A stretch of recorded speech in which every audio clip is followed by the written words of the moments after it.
this computer. Okay, right. I'm just about to go live. Okay, everyone ready? Yeah. Can someone tell me if it's going? Yeah, I'm in the group. I'll have a look. So it says setting up your meeting for Facebook Live. Done. Redirecting to Facebook page. It should be there now. Yep. But I need to close that because otherwise it's going to. Okay. If anyone's around and you could hear us, please say hello. Hi, everyone. Hello, everyone. Are we in? Are we live? We are live. Okay, good. So this is exciting. We've had to climb several mountains to get here.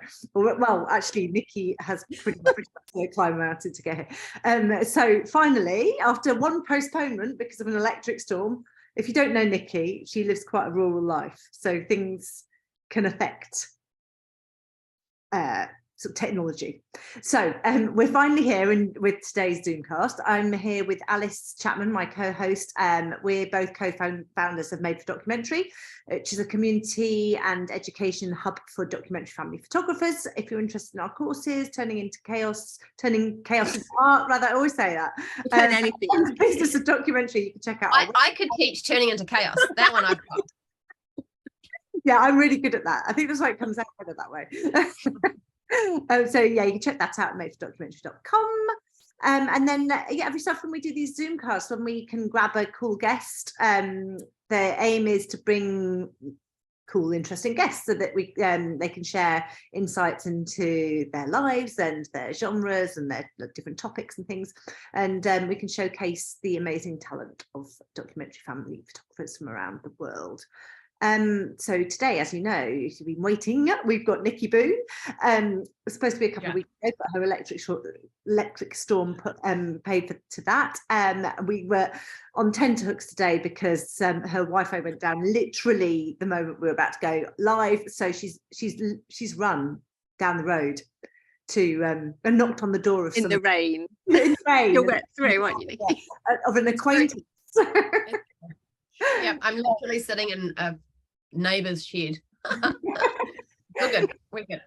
So if you don't know Niki, which I can't imagine anyone doesn't know, she's a family documentary photographer based in New Zealand.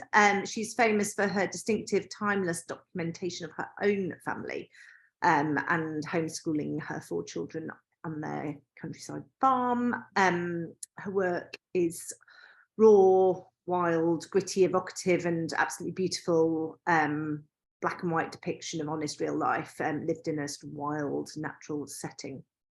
So that's a summary of Niki.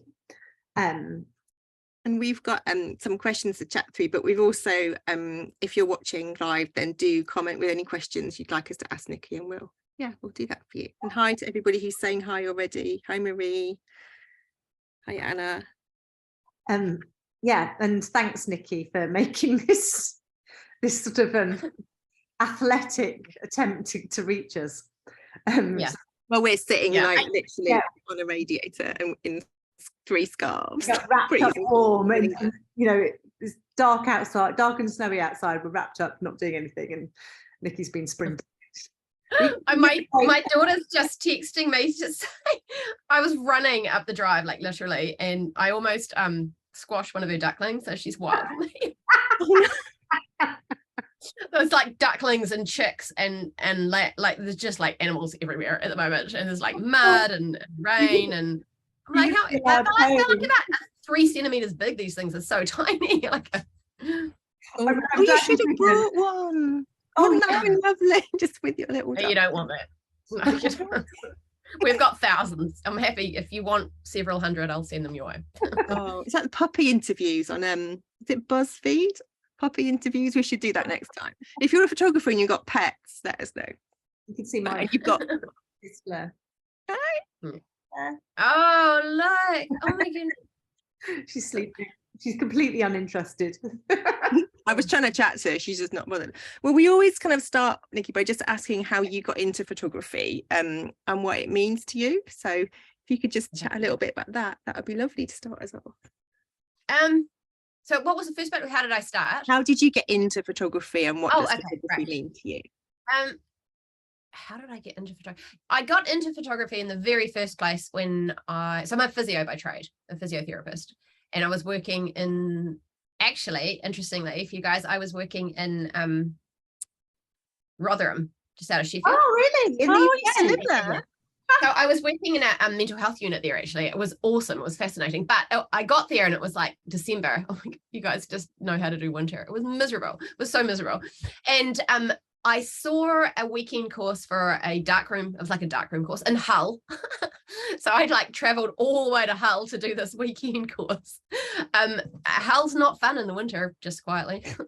I'm not going there this weekend. There's not many places that are fun in winter over here. Right. Yeah. Anyway, so I did a weekend darkroom course and that was brilliant. And I spent pretty much every weekend of every winter that I spent. I was there for 4 years. So I was there and in Scotland for 4 years and just sourced out a darkroom every winter. I was just like totally hooked. So that's how it started. But then I came home and did nothing, because we don't have darkrooms like you guys do. There's just no access to that stuff. So nothing happened until I had probably the fourth child, actually, not the first one, not the second one or the third one. It was the fourth one. And then the first one needed to go to school and we were like, not really too sure. And we ended up pulling them out of school, and that was met with a whole pile of controversy because the family were like, like, what are they going to do? How are they going to contribute? How are they going to exist in the world? All the questions. So I started making photos just to prove that they were doing okay. Yeah. I mean, I started doing it in theory for all the naysayers, but if I was being really honest, they were for me, because I was like, are they okay? Are they going to be weird? Yeah. So it's kind of like making you feel that they are actually doing something. And yeah, we were more just really concerned that they were going to be really weird, and it turns out they are really weird. So I documented it. Yeah, I think that is a good thing, though, isn't it? Because this is one of totally. the problems that I have with school. I feel like it knocks out the weirdness and the uniqueness of people. So I think of kids. I think there's definitely something valid to if you can do it. I'm not sure I could do it. I do have this debate in my head all the time whether I should have done, but anyway, that's a whole other interesting. Yeah, it's interesting, isn't it? Because I mean, I don't think there's anyone who goes into it who doesn't have that thought. I mean, nobody thinks they can do it, but some of us just don't know how not to, I guess. So you said, when you were over here in Rotherham, you were actually shooting film, is that right? Yeah, I'm old. So when you first started shooting the kids, when you started homeschooling them, was that on film as well, or did you go straight to digital at that point? No, it was on film because I didn't really know anything else. And then everyone was like, but there's this whole digital thing. I was like, what? So then I got into digital, but it took me like months and months and months of like literal tears, because I just don't know anything about computers, right? But I was trying to replicate film through Lightroom. Yeah. And I just, like you get the presets and I was like, nah, it just doesn't have the same. It just took me months to not that I've replicated film even now, but at least I found something that I could be okay with. Yeah. So you found like a way of doing, because obviously you're a black and white photographer. You found a way of editing it to make it that's close enough to what you like. Yeah. Or I just found something I liked. I don't know that it's necessarily film-like at all. There's definitely a sort of film-like look, I think, to your work. But yeah. That's the way. You know what I didn't like about it was too perfect. It was too clear and too and it just didn't, I mean, not that I wanted it blurry, but it just didn't feel, it just didn't feel. I know everyone always uses the analogy of records, don't they? And CDs and now like digital downloads and things, music. And there's something lovely when you do actually listen to a record and it's got that sort of crackle and that sort of depth of sound. It's the same kind of thing, isn't it? When you look at a film. picture. I can't listen to the Beatles or Creedence Clearwater Revival on anything but vinyl. Yeah, and it's like I can't even put my finger on what it is that makes it so different and so lovely. But yeah, I think it's real. I think that deep inside we want the real, and we know that real isn't perfect. So the fact that we're moving towards perfection and things, it's making us empty, right? Yeah. So the grit of vinyl and the bits and pieces, that just reminds us that there's a person behind the music. I feel like I feel closer to the person who's like taking the picture or is singing or playing the music. I feel like you're a step closer than once it's been digitized. I don't know. Yeah, that's what I mean. I feel like it's like what I was trying to do with photos, but because when I started making photos, there's all those, the bokeh with the eyelashes and focus, all the, and then the fields and all the stuff, and but it was really pretty and really perfect, just like the digital thing, but it wasn't art. Does that make sense? Like it just didn't feel like art. Yeah. There is that quote. I can't remember where that quote come from. It's something, I must find it actually. It's not, she wasn't pretty, but she was art. That kind of line of things. Oh, that's good. And it's always been in my head ever since. And it's true, right? You said that.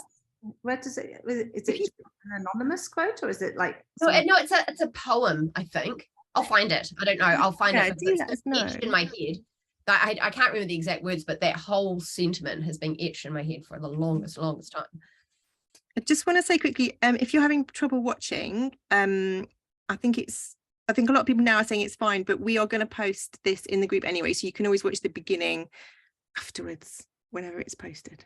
Yeah, we'll just carry on. I think we're all right now.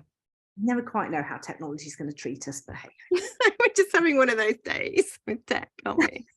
So do you, I mean, because obviously you have this affinity to film from originally learning, like spending quite a lot of time with it originally.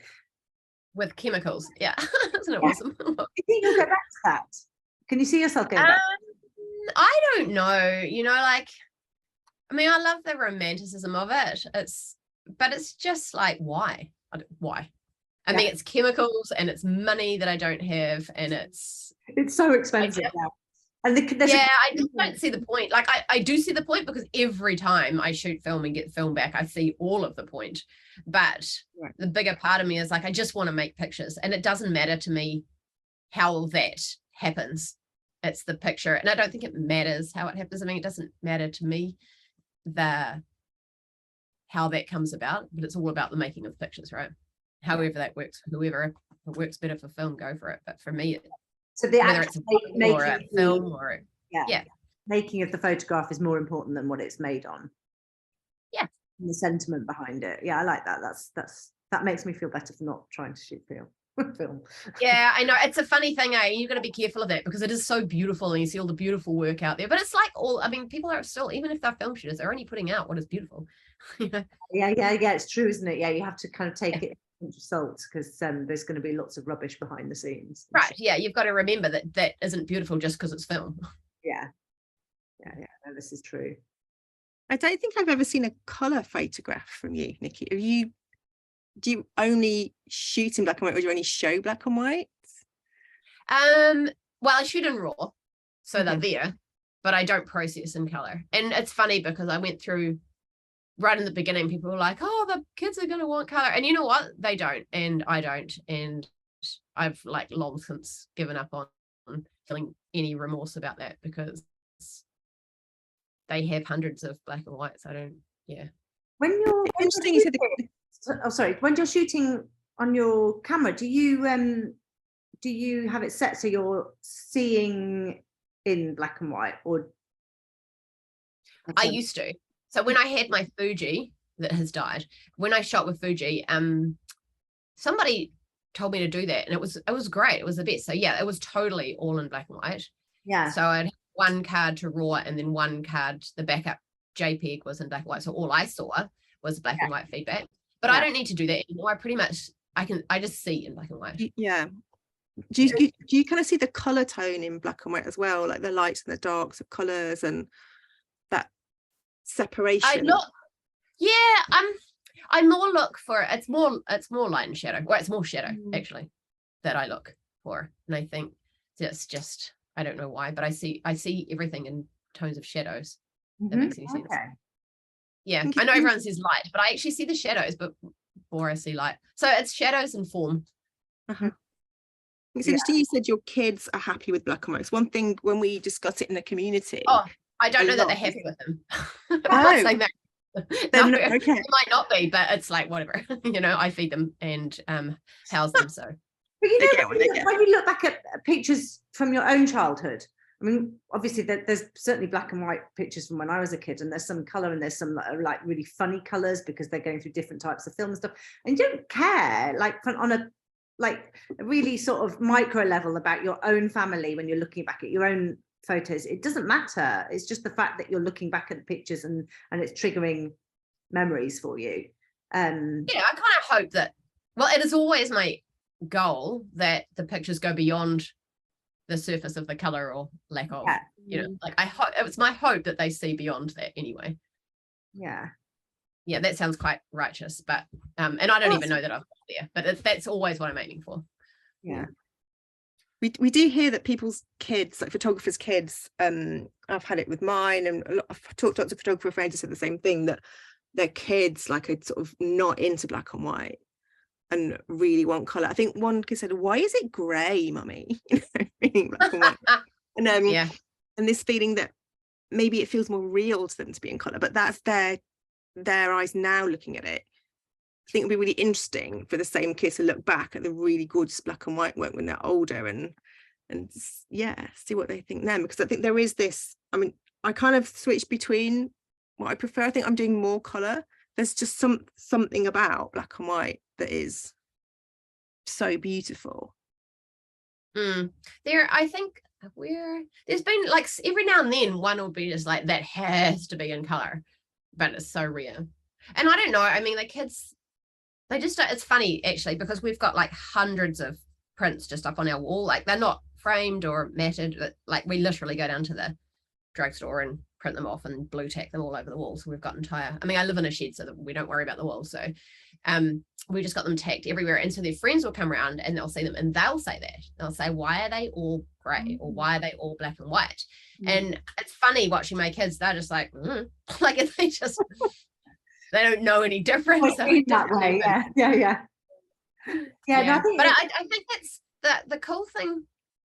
I honestly think that people, like at first glance, will be like, oh, they're all black and white, but if they stand there and look, you have to look. That's one of the things about black and white, right? I think because photography is quite abstract in its nature anyway, right? Because I mean, you don't walk around the world freezing 1/100th of a second like images here. That's just, so you're taking that out as a photo anyway, so you've got it abstract. I think that black and white just takes it one step further, because now you're removing color. So that's just, we don't see the world, well I do, but most people don't see the world in black and white. So now you're making that another step abstract. So I think it makes you, I mean, you're reflecting back the world through quite a different lens anyway. But if you are taking the color out, that's just, again, another way to look at the world quite differently. And that's what I like about black and white. And so have you always, like, even when you were like shooting film, did you always choose black and white back then? It was cheaper back then. Is that why everyone always shoots black and white then in the film days? It's just cheaper. This is it. It was like half the price, so it was a no-brainer. There we go. So looking back, who are the photographers that have influenced you the most, would you say? There are so many. The first, so there's Sally Mann, but to be honest, I didn't discover Sally Mann until sort of down the track. Actually, somebody pointed me out and I was like, oh wow, this is amazing. But do you know a photographer, Ernesto Bazan? No, I'm going to own up. Write it down. We're just Google that. What is he? So he's Italian born, but he spent many years in Cuba, and I think he's lived in Mexico, but I think he's living in New Jersey. I think he's somewhere in the States anyway. And he was his photos were the first ones where I'm like, oh, whoa, to show life with more sounds really superficial, but with more depth. Mm-hmm. You know, like he just opened up the world in a way that I'd never ever seen it before. Okay. And his images are still everything to me. Like I saved through the nose to buy his books, and I've got every one of his books, and I still will go over and over and over and over them. Mm-hmm. It's just, I actually I've done a couple of workshops, but his one was, I maybe done 3 workshops I think ever, and his was one of them, and it was the best. Yeah, it was the most phenomenal experience, and in part for the photos, but in part for lots of other reasons as well. But yeah, his work has been hugely influential. And Eugene Richards, and write these down so we can put them in the group afterwards. Yeah. If you're watching him, can you, oh my gosh, feel I've got free so to many post anything to anything if you're watching and have websites to that'd hand. be amazing if someone could do that for us. That'd be fun. Yeah, I wrote some down, but of course I like ran out of the house and left all that stuff. Books are everything to me. Like books are so everything. Every now and then I'll get like trapped in Instagram land, and I just like, you know, it's like the difference between watching a movie and watching TV.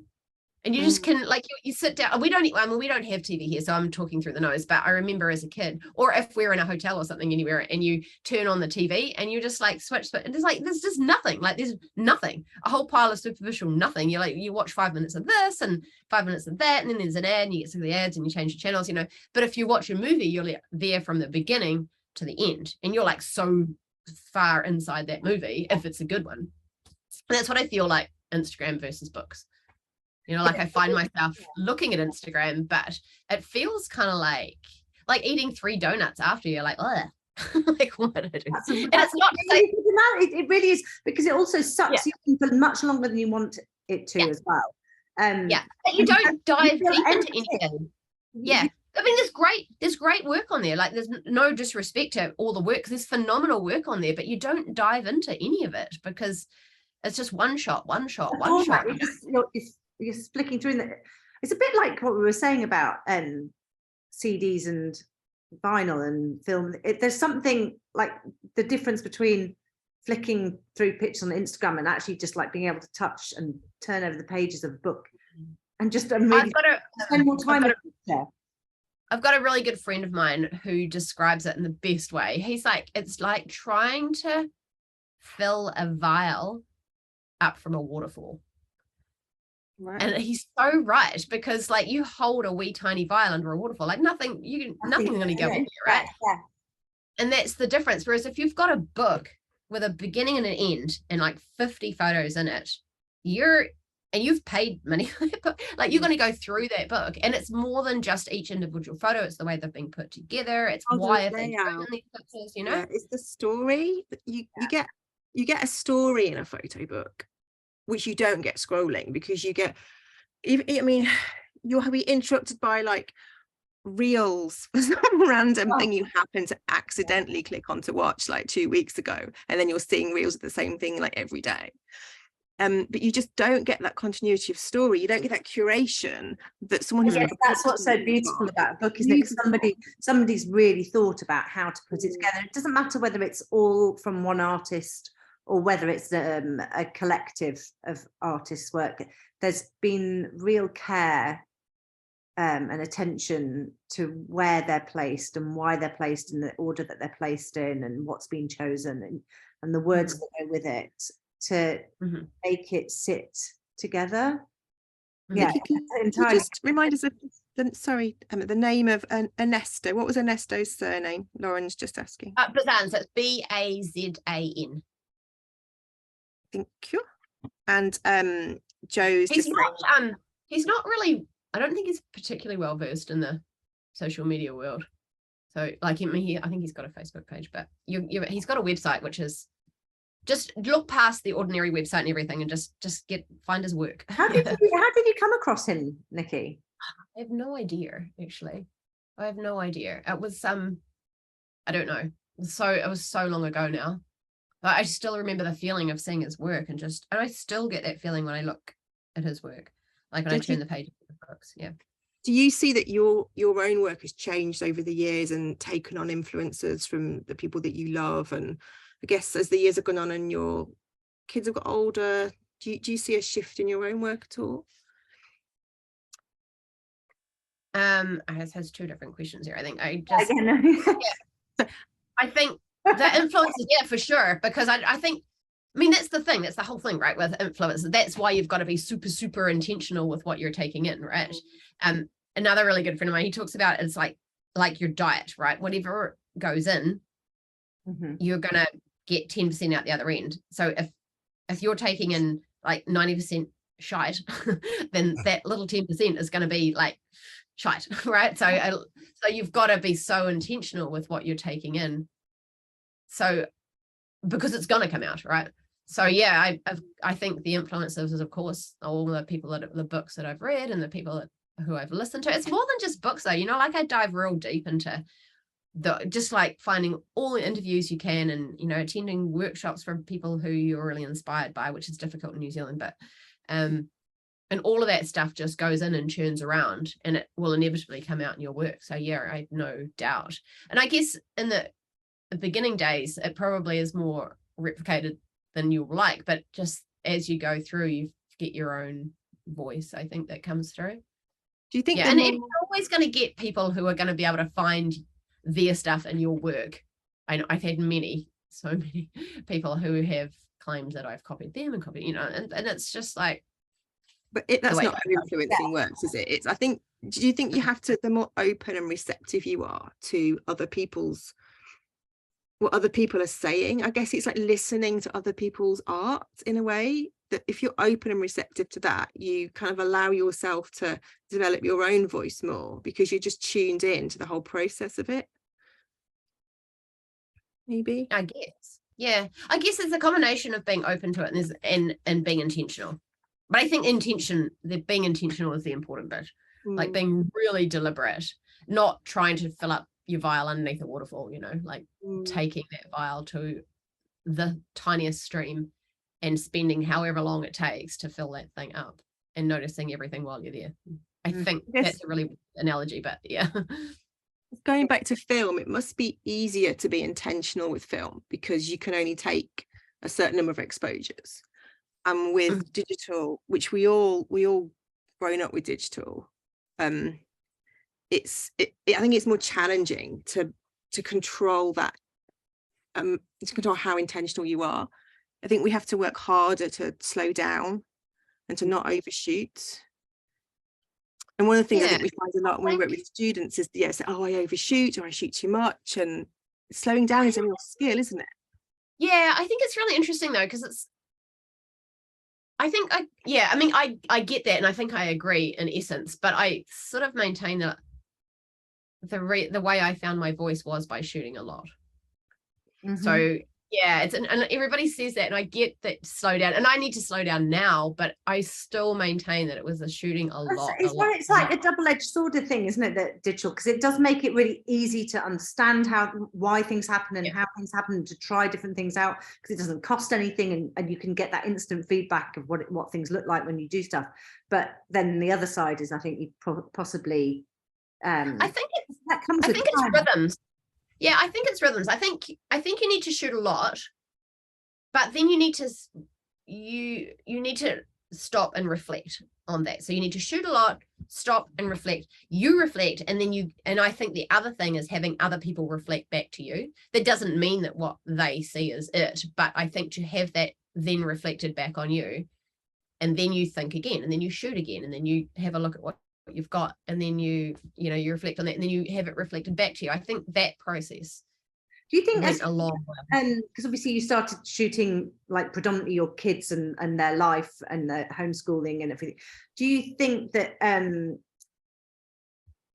or did you find that as you went on, because you had your same subject matter, that you started to think a little bit more deeply about why you were taking the pictures, and have, like, did you start getting attracted by certain themes and ideas and try and show that in your pictures? Was there, or was it simply capturing their life? Was there themes beyond, I think, underlying things that you focused on? Emma, should we show some while we're talking through this bit? Yeah, sure. Sorry, I'm so deep in chat that I forgot that was going to show. Yeah, I think it's, so I'm really shit at analyzing anything. I'm just like a doer, not a thinker. But I think that's where the value comes in, when you have other people reflect back to you. And that has been huge for me. And so now I shoot and I look at the pictures, and I can now know what I'm looking for and what moves me. So you have to be in, so there's two things, well, there's lots of things actually, but being in touch with what, so if anyone's heard Kirsten, and I'm sure everyone has heard Kirsten, or she talks about thinking with what your body feels. Thinking with your vagina. That's what she says, yeah. That's right. Which is not applying to everybody, but no, not everybody has a vagina thing. It just happens that she does. So, but some people have a chest thing or whatever, right? But it's that, definitely. But then it's when you're culling and putting together and then doing it again. Like, what is it that, like, why would I choose this picture? There's nothing in focus. Like, there's nothing about that at all. But it's just that accumulation of having this huge barrel of the pictures that speak to you for no reason. Like, it doesn't matter why. You don't need to go into that to start with. It's like, just have it there, and then you can look through it after. So you don't need to think about why at that point. And then to have that somebody else look at that, and then for you to think about what that somebody else has said, and then you go and shoot again, and then you collect up what really moves you. And I found it, initially I couldn't do it when I saw something in front of me. I'd just be shooting, and it was when I was culling at night, or whenever I was doing it, and I'd be like, I like that, I didn't know why, I just liked that. And then it was that accumulation. Eventually I could end up seeing in front of me, and I knew what moved me. But it doesn't come, like, it's harder. When Kirsten says that, I'm like, yeah, it's so simple. But it's not like that. It's not an automatic thing that you're in touch with. And so now I mean, and the other thing is, like, it's tricky. Like, I think it's good to do this with personal work. I think you can do it with like family work and stuff as well, but you've got to totally take what everybody else wants out of the picture. It's got to be what moves you, and it doesn't matter why. Just shoot it. If it moves you, you shoot it, and then have a look at that at the end of it. So I mean, I know now that you can't look past the fact that while you might be documenting what's in front of you, there is no doubt that there's going to be all the other shite in your world that's going to come into that picture too, right? So, because that'll be why that, for whatever reason, that moves you, right? So why, when I got told by, all the greats that, don't cut off limbs and make sure things are in focus, like all the courses and stuff that I took that made me stop doing what I was doing, because I do cut off limbs and stuff. But I know now that this is how I see the world, right? I see the world as broken and fractured, and that's how I shoot it, because and I'm okay with it now. But it takes a while. It's hard when you've got all these things coming at you, don't cut off arms, don't cut off fingers, don't get things in focus, all the things. And it was never what I was drawn to. So it took me ages to figure out that stuff, and then be totally okay. And then now it's intentional. So being intentional is something that lots of people can understand and agree is really important, but it can be really hard to feel that you're being intentional. And I guess if you're at that stage, is it just a case of just shooting as much as you can and tuning into how you feel about the pictures? And if there's one that some bit of you, whatever bit that is, loves, and you maybe couldn't explain why, you couldn't justify why academically, say, hold on to that picture, and the next time that happens, hold on to that and put them together, and then you learn about your voice. And you're allowed to shoot like that. And don't forget, you're so inside your work that it took somebody else to look at my stuff to help me see that. I couldn't see any of it. Like, I didn't it just came out of me. Like, I just had to do that, but I didn't know why. So to then go back and shoot again, I was just going purely on gut. But it was really interesting. It's really important though what you're saying, because I think there's such a temptation when you're seeing, like, if you are kind of scrolling through Instagram and things, and you're being influenced by what other people are making, other contemporaries, other people in your local area or whatever. It's so tempting to try and replicate what other people do, and it just never works because it's never authentic if you're trying to copy somebody else. So I think there's such a truth in actually kind of just really connecting with yourself and really tuning into whatever it is that you find interesting. But that's hard to do, right? I mean, it's really hard to do. It's hard to extract influence, like to remove yourself from what you're seeing from other people. I think that's really hard, especially when you're starting out, and have the confidence to just take photos of what you want to take. Yeah, I mean, I know that this is like other people don't agree with this, but I actually think that it's okay to be influenced by people. I mean, and it's okay for that to come out in your work, and because it's the process. Maybe that's the process. You don't have to show that, but I don't see that there's any problem at all. And even copying others. I mean, I wouldn't go and show it. That's probably not smart. But I don't, because that might be your process because there'll be a reason that you're drawn to whatever that is. And maybe you need to work through that process. We've had a couple of comments. So Alison, earlier on the photograph, she said, it feels like I'm there. I totally get what she means, like looking at your work. And then Marie says, this feels so light, so affirming. I have photos I love for no obvious reason. I'm in the process of figuring out how and why. So good to hear Niki say this. So yeah, do ask questions, but also like join in the chat if you get any responses to things. I think what you're saying as well about getting other people to see your works. It's the same. It's the same with so many things. You know, it's easier to see something in other people. You're less connected to someone else's work. You're less emotionally connected to it. So it's easier to see sometimes something in other people's work than your own, and see those connections. I think it's really valuable to get other people to look at your work. It's been huge for me to have, and I'll still seek it. So now I'm photographing other families, and now I'm seeking people to help me with that as well. Like, it's just. So is that something I was just going to ask you about, because you said that like about 5 minutes ago, you were saying something about client work and personal work being different. I wish I could remember what it was you said now. But so have you not been doing client work for very long? Well, no, I've actually been shooting other families for years, but just not like, just keeping it really local and not really on any big scale, like business wise, just because I love doing it. But I have started photographing more families because my kids are getting bigger and they still love to be photographed, but they just don't do as many things, you know. So all the photos we just looked at, that was all your personal work, and then we've got another set which is your client work, which we're probably going to pull up in a second. Do you feel that do you feel there's a difference between the two, like thematically, creatively? Oh, well, actually, I'd be interested in feedback. So these were, a lot of this was work that I shot just this summer, actually, just gone in the States.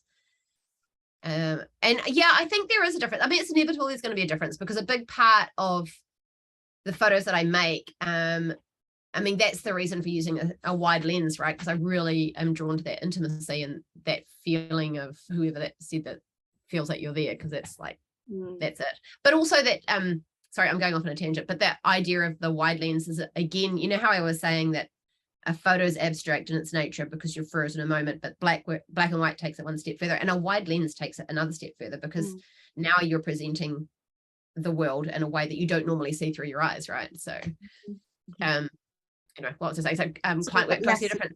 I mean, you don't have the access that you do with your own kids and your own family, so it's always going to be different, but it's a real process, and that's why I'm kind of seeking help now, because I'm like, I hope, I mean, I still see through the same eyes. I'm still looking for the same things, so I still am in touch with what, like this picture, like I saw this and I'm like, this is what I want to shoot, you know, like I knew it as soon as I saw it. So I think that you shoot, you have an eye on what other people want, but you still need to stay in touch with what makes you feel. That's really Mickey Mouse. I had some words in my mouth. That's what you were saying, that I was interested in earlier, was that it's slightly different with client work because you've got half an eye on what the client wants, but at the same time, you feel like you've got to shoot. What makes you is that you're shooting from what's interesting to you. So I think it's the same process. I think, you know, like I was saying, that you shoot and shoot and shoot and you'll find you in the pictures. You'll need to do the work, but you'll find you in the pictures. And I think it's the same with client work. So I shoot and shoot and shoot and I see it come out and I'm like, there it is, there it is, there it is. And my theory is the more you do, the more it's going to come out. And I can see like this, like, yeah, I see that it's me in the pictures. So I think it's definitely there and it can be done. But it's the same process. It's the same process. Mm-hmm. And I don't know that there should be I don't want there to be a very hard line difference between one and the other. Well, they'll hire you. Same line, like, you know how we saw, right at the very beginning about, it's not, I don't want it to be pretty. I want it to be art. And I think there's a very big difference. So, yeah. I think if someone's seen you choose to shoot your own kids in a way that is art, not pretty, then that's a real validation of the intention behind your work. And you've got permission from that client to shoot their kids like that. And if there is, I mean, when we mentor our students, and people are early on in their journeys, we sorry, I said the word journey, apologies. Sometimes there's this like gap. A swear pot, a journey jar. And there's this gap between like what you shoot for yourself and what you shoot for your client, because you haven't yet got that confidence or experience to shoot in your own voice. You think, I need to give them what I think they want or what I think they want. And maybe they don't know what they want until they see it. Your client would never have gone, I really want a picture with the kid with the hat on blurry. And then, you know, they'd never have imagined that. They'd never have envisioned that. That's what you're there for. And it's bringing the two together is that strength of voice, isn't it? And it doesn't come straight away. I think that's what I guess we want to say to people as well, watching that. It doesn't come straight away. You just have to keep going and work on tuning into what you love. Yeah, I think just keep shooting and keep seeking the feedback and reflecting. That's been the process for me. No, it's not going to work for everyone. I mean, I'm not actually one very good to analyze or think back on my own work ever anyway. That's why I needed help. But if you can do it yourself, then yeah. So when you're shooting your own kids, do you know what, you know, you're saying like here you'd be like shooting and like, oh yeah, there it is, that's me. When you're shooting your own family, do you know what you're looking for? And when you're a client, so you're kind of searching for that before you get to it? Is there a difference? Yeah, I think there's a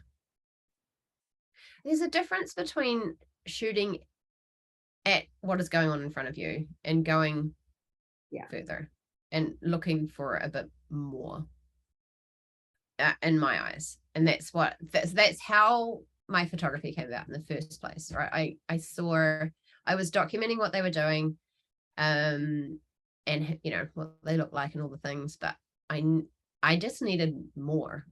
Like, I'm just so pushy with everything, but I knew that I needed more, and I had to keep shooting to find that. And I hope that families will be looking for more. Oh, the editing is terrible. Looking for more. I just hope that they're looking for it. They want us. It's a really powerful thing to have your life reflected back to you, right? So I just want that to be in a deeper way, you know, to have them to see their life in a way that they don't normally see. That's what I wanted. Can I segue that to depth of field very clunkily? Because this is 5, but the last 2 we looked at was that was really cheesy. So 2.8 and 2, I think. What's your kind of go-to? I know it's different. 8. Have we got an 8? Because you were talking about wide. I wondered if you. I don't know. Don't ask me any technical stuff. It's sometimes, I mean, look, I knew what I was doing here. I was very intentional with the 8, because I knew that I needed that Dick's. I don't know if you're from Seattle, apparently it's iconic. It's a burger place. So I needed that sign in the background. I needed the milkshake, and I needed the kid they're got a pickup truck, which they love. And I needed for them to know. So that was very, very intentional, that picture. And I worked really hard for that one. So So I know that needed to be an 8 to get all of that. But often if I've got the foreground, it just depends. Like, mate, I don't know that I have a go-to. It's kind of, I know to stick around the 3, but maybe 2. I play around with 2s and 5s and 3s maybe. This one in particular, that was with the feet. So that's 2. And I think there is something where, I mean, can we talk about how much of the story you want to tell in your pictures? You said about fragments, all of it and none of it, really. Yeah. So all of the story and none of the story. I hope that it's all there. So I know that in my work that the way that I see the world is definitely very, it's broken, it's fractured, it's fragile, it's not forever, and it's not perfect, it's not pretty, and a lot of it you have to not understand, I guess. And so that's how I see the world and everything that I do.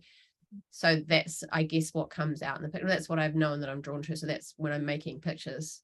So you said that it's through speaking with other people and getting other people looking at your pictures that you've realized this about your pictures and about how you see the world. Do you know why you see the world that way? Have you ever thought about why it is that you see in this way?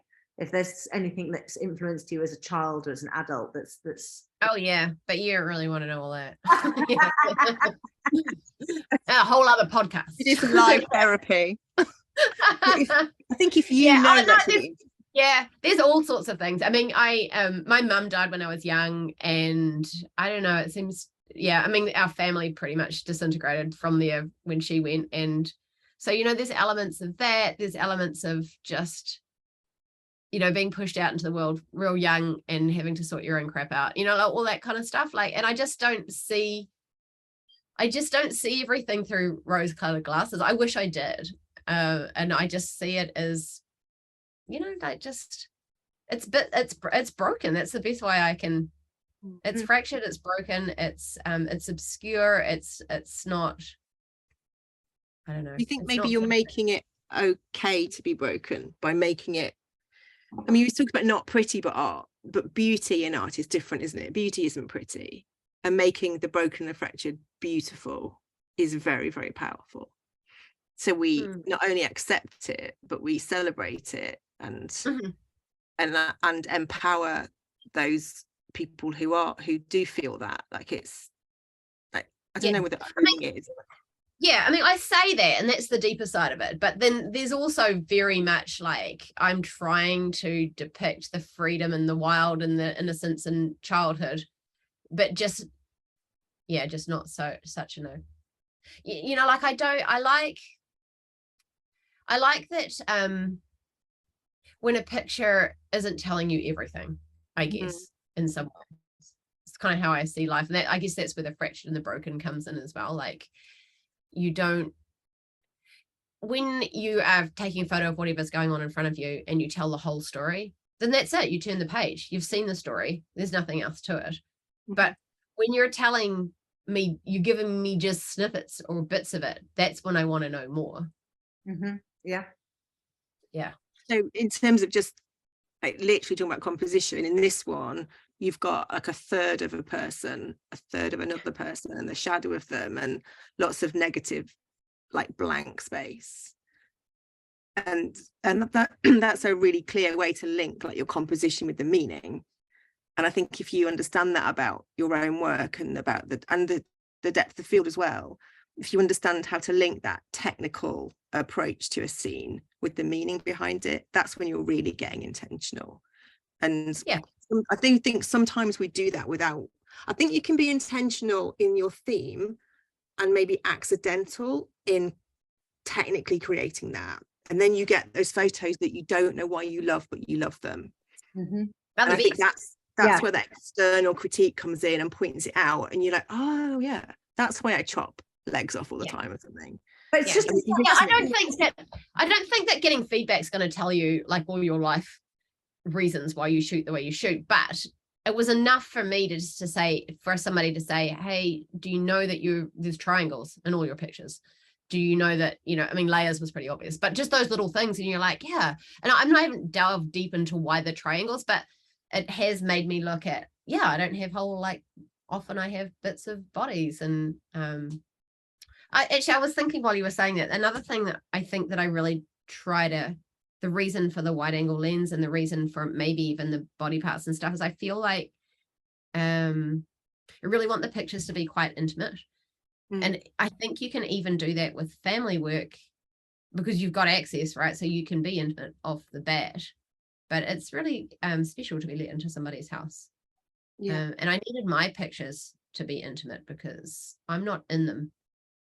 So I want them to be intimate like I'm in them without being in them, if that makes sense. I had that real need for those. Yeah, it's interesting. I think from what you're saying, you've got these two sort of different sides where you want to depict the beauty and innocence of childhood, or the, you know, that you know, the wildness and the freedom and all of those things, and it's quite a contrast to the parts of you getting into it, which are darker and I think, well, it is and it isn't, to be honest. If we really want to go there, it kind of is and it isn't, because that's the childhood that I wanted and maybe didn't have. So also, yeah, that's also interesting. Yeah. I mean, I haven't got a lot of pictures of, you know, my kids doing the dishes, and because there's a lot of that goes on, but that's not what I've chosen to, like, that's not what I'm drawn to. So yeah. Do you think if you put yourself in the pictures, that bit of magic would go then, that you can't see yourself in your kids enjoying that because you're literally in the picture? Yeah, maybe. I don't know, actually. I've never really thought of that. I've had so many people point out to me that if I'm busy taking the pictures and I'm not actually there with the kids, and I struggle with that a really long time, but I'm okay with it. I've made peace with that now, because I'm actually super intentional and super involved when I'm making the pictures. So do you have your camera with you all the time when you're at home, or is it just, do you go and grab it if something's yeah, it just sits on the bookshelf. Yeah, actually it sits underneath a table at the moment because of earthquakes, and our shed's got a concrete floor. Naturally. This is one of the lovely things about photographing your own family, though, isn't it, that you don't have a camera with you all the time. No, it's just this is partly the intentionality of it as well, isn't it? It's like you see something, think, oh, I want to take a picture now, and then you go and find your camera and you make the picture. Yeah, there's bits of that, but there's lots of stuff I did with my kids that was pretty I mean, I never posed or anything, but like I knew that if I was going to take them to this part of the beach or to that part of the river, that there was going to be photos. So, you know, there was that stuff that goes on too. Yeah. Can we just go back? Can we go back for a sec to the one with the negative space on the legs? Because Michaela's she says I'll just want to quick. Alison says, "Oh, you are in them, Niki." Here you go. Michaela's wondering about this one. She wonders what the client thought of this one. Did they see what you did? Be really interesting to just chat about that. What your client's response to your work of their families is. Yeah. So these guys are awesome. They just say, just come and do your stuff. They don't. They're so cool. I think a lot of the families that I photograph have an affinity with art, for, you know, not necessarily photography, but art in general. So they just they really embrace the different things that they just wouldn't see. And I mean, she wouldn't see that, she's in the kitchen, that's mum in the kitchen. So they just really enjoy having their life reflected back on in a way that they wouldn't see, and that's the process for them. So I don't know that she sees all the other stuff. I mean, that's just me rabbiting off about my stuff. So yeah, they see it, but that's cool. You know, that's the really cool thing about art, right? Because it doesn't need to move somebody in the way that it moves me. I just want it to move them in some way. It's like, I mean, that's the weight of what we do as artists, right? Because we live in this world right now where we're being measured and we're being compared, like our whole existence, right from when we're born, we're measured and weighed, and you know, all the things, right? And then we're graded at school, and art is there to break away from all of that. Art is there to make you feel again. you know, to numb from all the measuring, right? And that's what it's all about. And that's the beauty of the song. The person who wrote it will mean one thing and it'll move somebody in another way. So I don't know that I can necessarily shoot to make them feel any specific way, but I hope that I can make photos that make them feel something in some way, because I think that's what we need in the world, right? That's my moral obligation. It's the weight of what we do. No, you're absolutely right, because you can feel and do and make and put whatever, you know, whatever you're feeling into a picture, but everybody's going to see things differently, and you can only hope that you're moving people in some sort of a way, that they're I just I mean, I just hope to show their lives in a different way, and then hopefully that moves them as well. I mean, there is another whole element to it, right, in my mind, and that's the other aspect of why I'm always drawn to that gritty, wild kind of freedom typey thing, is that I think that's why we all do what we do, is because we want the kids to be celebrated for who they are and not for sitting in a field wearing pretty clothes and smiling at the photographer, right? It goes way deeper than that, and there's huge elements of that in there too. I want them to know that they're celebrated for who they are, and I really morally want that out in the world, and I'll keep shooting till I die to get as much of that in the world as I can, because I feel very, very strongly it's also the reason that we homeschool, right? I don't want the kids to be celebrated for exactly who they are, as weird and filthy as they are. Yeah. You've got a nice comment from Marie. He says, she talking about being present and you're photographing. She says, I think I'm more present when I'm photographing my children and focusing on them more than when I'm cooking or doing the dishes. And I think, yeah, definitely. That's it. That's exactly it. That's why I hold no guilt, no regret at all for not being in the picture. I really believe that, as I think when you're really excited as a parent to photograph the weirdness and the craziness and the funniness of your kids, you actually almost let loose and let them do things that perhaps other people wouldn't be letting their kids do. And I look back at things that I photographed my kids doing, and I think that's great that I was letting them live through that and being there with them while they're doing it, rather than telling them to stop. I think it's a wonderful thing that as a parent you can give your kids. I've got a photograph of the moment my kids realized I would let them do more if I had the camera. I actually captured that moment. They were spraying water almost into the house, and my son was like, oh, she's got a camera, she's not stopping us, and they just went crazy. That's cool. We've got a question from Jo, who's just sorry, going up a bit. She says she's got a teen she's like, I have one teen who hasn't let me photograph her for a year now. I've even run an unplanned project with me in her place where I want to see her. I love that series, Jo. So she asks, do you have challenges with your old children, and how do you overcome them? Oh, I feel really bad when I say this, but no, I don't. They love it. Still, sorry, Jo. I'm like 19 and 17 now, and they're totally okay with it. They just do they just ignore you? Do they love being photographed, or do they just ignore the fact that you're photographing them? No, they all have their moments. So like, they'll just say in no uncertain terms, can you stop that? And do whatever it is, or whatever. Like, they'll tell me, but they don't. It's not about them being photographed as much as they're like, Mum, I'm trying to talk to you. Like, put the camera down. Yeah.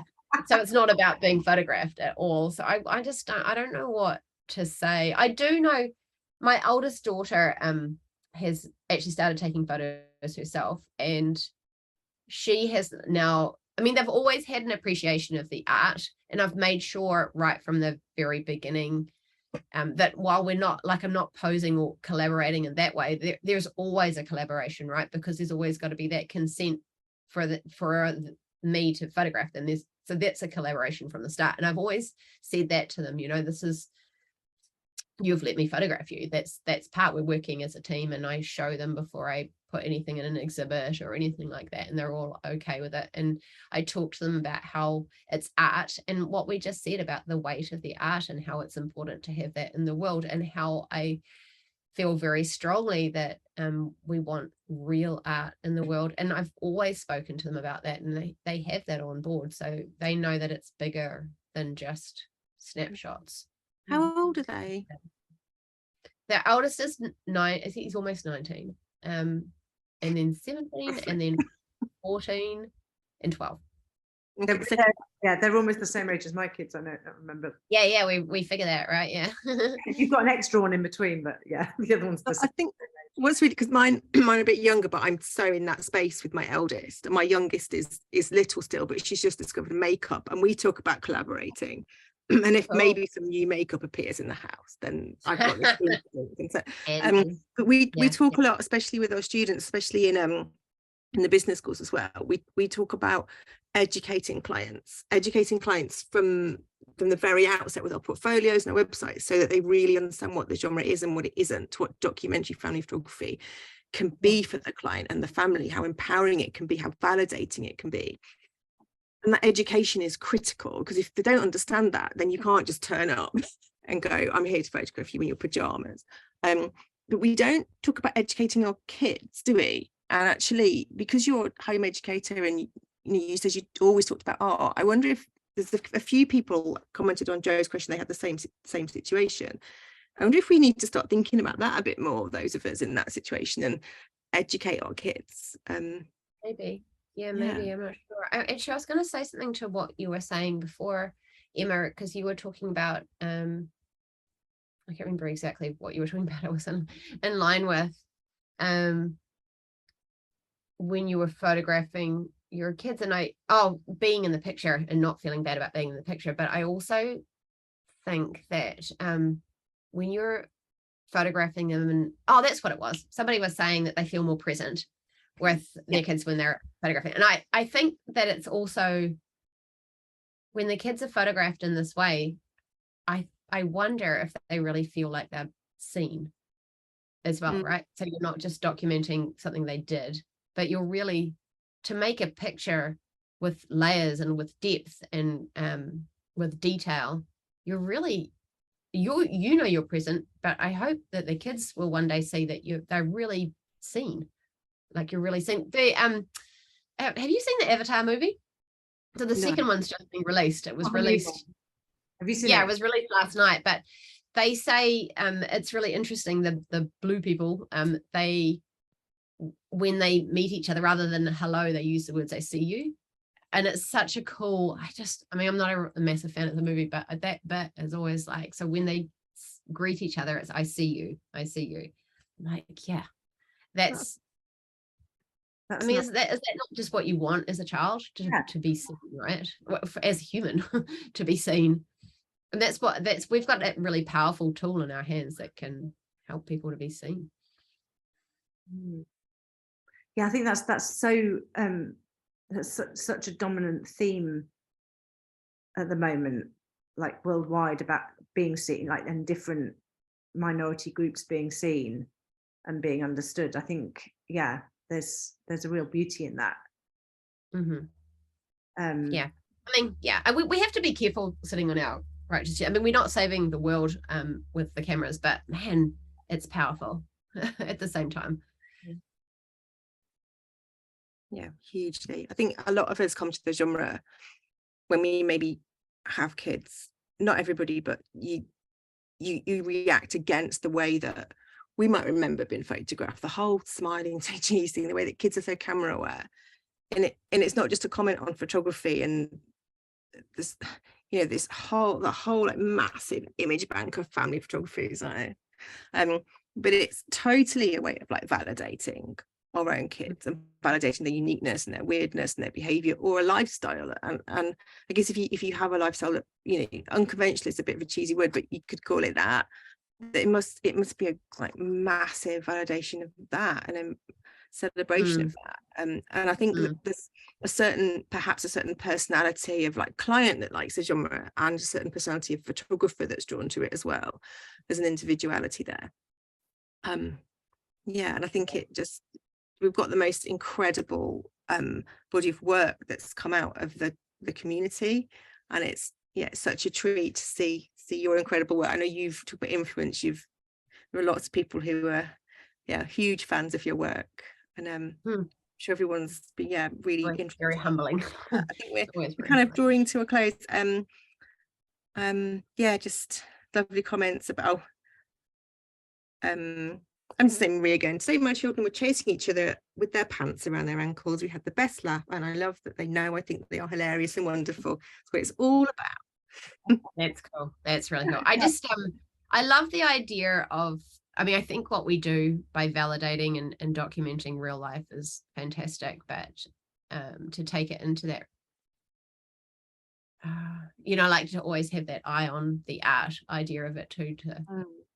Can we just chat about like fine art, and like can photography and can documentary family photography be fine art? I never quite know exactly where the line is. And well, I don't know what fine art is, but I know what art is. And that's just, I mean, I'm just going to repeat what I was saying before, but like in this world where we're so numbed down to being measured and being compared, and like to be perfect, to be right, and all the things, and we just want to feel. And that's what we haven't the ability to help people feel again. Yeah, that's really important. And like I say, we're not saving the world, like we're not saving the environment, we're not saving lives, but it's the weight of it is huge, to be able to have the ability to help unnumb and make people feel. Don't underestimate them. Yeah, I think it's a really good place to end that. Like if you're looking at through Instagram and all the pretty, it's just visual, pretty, and to have the ability to show somebody something different where they really feel and feel connected and seen. It's powerful, and it's beautiful. And maybe it's like you said, it's not changing any lives, but it might make people realize what's important, maybe change people's perspectives. I think it will change lives. I do. I think when you can see that I always think I'm shooting for the adult version of the kids that I'm photographing. Nice. Whether it's mine or my clients. And I think that kid as an adult seeing that evidence of that they were always that person, that they can see themselves from that age, the character, and that evidence of like love and connection, because you don't remember it. You just don't remember it. And what an incredible thing that we can actually capture that. And I know we have like just so like mountains of like phone photos and everything, but to do it artfully, just one moment, freezing that one moment, something that that has that punch that art has, that character that can come through, that validation and that connection. It's a really, really incredible thing. And print it. Yes. Yes, definitely. Makes all the difference. We've got hundreds of them up, and I can't tell you how for them to see it. I mean, you say that we celebrate them because we made a photo, but to see it every day, and for them to see it every day, to know that that's what we're choosing to have on our walls, that's what we're choosing to see every day, is pictures of them. Yeah, right. It's not, taking the picture is not really allowing them to see that we're celebrating them, because it's lost in some little chip somewhere. So printing is super important for that validation for kids, and for them to see themselves. When there's evidence that shows that if a kid grows up with pictures on the wall, and tell this to your clients, pictures on the wall that they are in with their family members, there's evidence that improves their self-esteem, because they contextualize their identity in that family unit in a positive way. So that's any family photo. You can be in matching clothes in a poppy field, and that works. So imagine the uplift of that self-esteem improvement if you're not in a poppy field in matching clothes, but you're in this situation, or you're covered in mud, or you've got Marie's kids with their pants around their ankles. That validation, if we're perfect already, we're good enough to be on the wall. It's this is who we are. Yeah, this is who we are, and just have that and own it, and it's and own it up there for everyone. I think parents, mums, children alike, to know that you're good enough as you are is really powerful. Yeah, for sure. It's just a massive this is who we are, and I am. Yeah, super powerful. I just missed a question. I'm sorry, Michaela. I just pulled it back up. So she says, I guess sometimes we show aspects of their lives that might be uncomfortable, in inverted commas. Sorry, I just lost again. Any comments on that, or does it just come down to making sure clients know that they'll get it all? Oh, so including the uncomfortable moments. It's in a client sheet. Yeah, it's tricky, isn't it? Because I mean, it'll be different for every family you see. I mean, I sure as heck photograph the uncomfortable moments in our house, and they're up there because that's life, right? That is all of it. So I guess that needs to be discussed before the session, I think. So we talked a bit about education, didn't we? Like educating your client as to what to expect with the genre. And I think one, again, we come on to in the business course, is that preparation is so important. I think that the trust to build with your client has to happen before you are standing in front of them with a camera. You've got to. Trust is a big word. Yeah, and trust is a big word, because you're making super intimate pictures. And that the uncomfortable stuff comes along with that. And photography is a collaboration, even if you're photographing people and they're not posing for you, you're still there and they're allowing you in. So having access, right? Having that access and talking to people beforehand to make sure they understand how things are going to happen and why is super important. You know, you wouldn't go and have your hair cut without telling them what you wanted. You know, it's something similar. It's a service that you're I explained that. I explained that I mean, a lot of the families I photograph have that knowledge anyway, but they explain that from the onset, that the longer I'm there and the more I'm with a family, the more powerful the pictures will be, however that comes to be. I think it helps get express consent in advance. I use the phrase like tears and tantrums. Like if there are tears and tantrums, and there probably will be because you have a 2-year-old or blah, I will shoot that. But then I'll say something like, if I'm shooting a moment that feels difficult, it's because I think there's a chance I'm going to get a photo that you will love or that your child will love. Right, yeah.